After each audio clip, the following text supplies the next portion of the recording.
Ito yung diagram ng pag-install ng dual horn with hollow switch para magamit yung ating stock horn. Ito yung dual horn. May horn A, may horn B. Mayroon siyang dalawang. Dito natin ipapasok yung mga terminal ng ating ginawa. Itong isa ng positive, lalagay natin dito. Ito ay dito sa kabila. Ang prepare kong wire is about 40 cm to. Kasi para pag ikinabit natin sa motor, kasya yung wire niya. So ang una natin gagawin, gagawa tayo ng wire na around 40 cm para sa pag-install nyo doon sa inyong motor, meron siyang enough para sa left and right side. Ito yung wire ng ating dual horn. Ito yung negative, ito yung positive. Yung black na magsisilbing konektado sa ating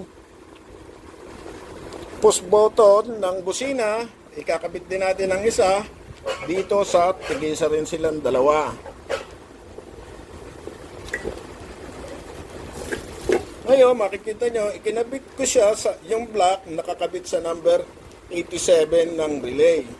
Iko-connect natin yung negative, iko-connect din natin yung positive. Ngayon, yung positive ng dual horn, papunta siya sa positive ng baterya. Pero bago natin siya itap sa baterya, kailangan mayroon siyang fuse dito. So, pag nakakuha na yun, na-prepare nyo natin dalawang wire.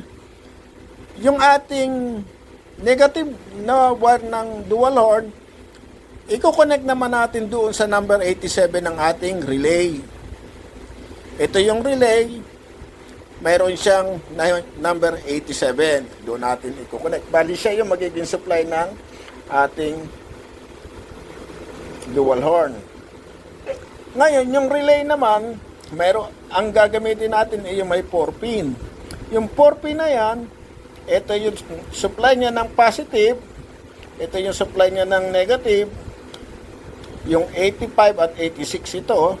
Pwede natin itong ground, pwede natin itap sa body, tapos yung positive, doon na natin siya itatap sa positive ng stock horn. Yan yung positive ng stock horn.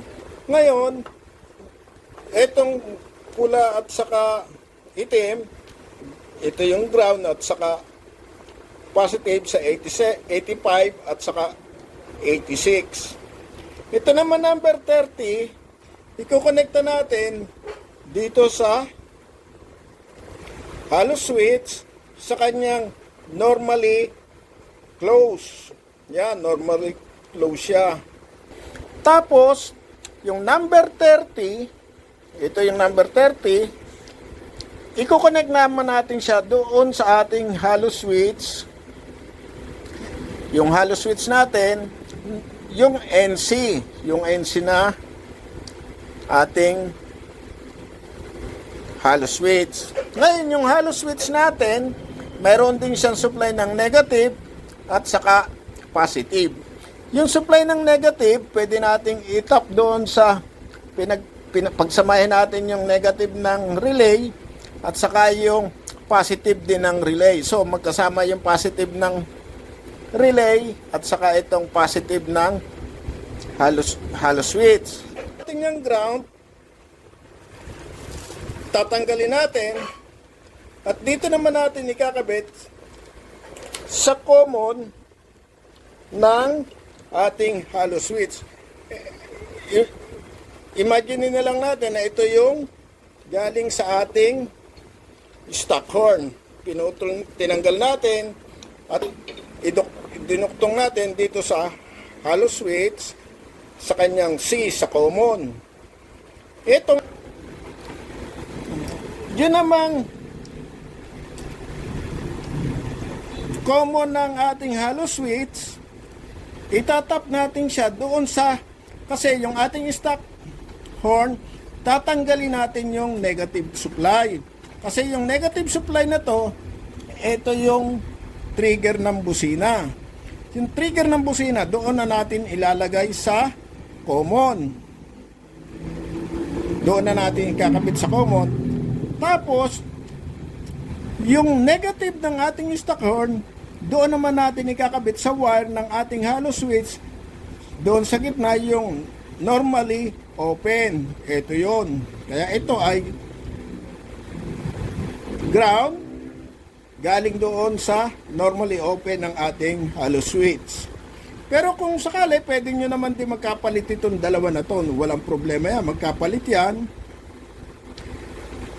Kaya lang, kung magkakapalit, siyempre kung ito ang pag nakapatay, ito ang tutunog.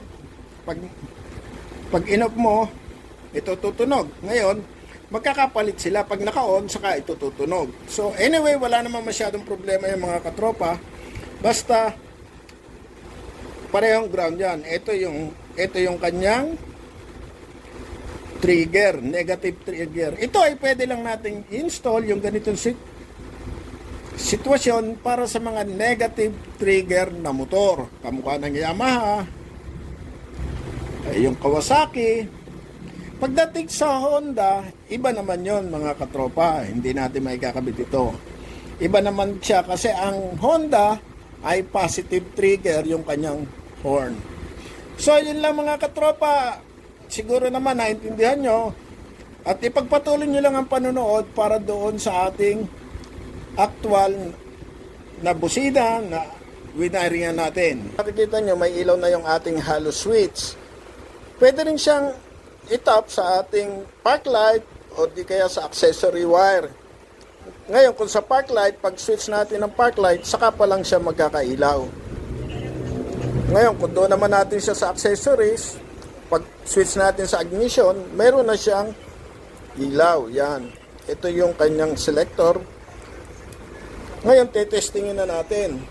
Ito baling wire na to, ito yung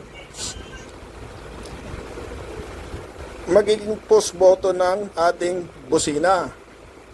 Ngayon, naka-normally close siya. Pakinggan nyo kung alin ang tutunog.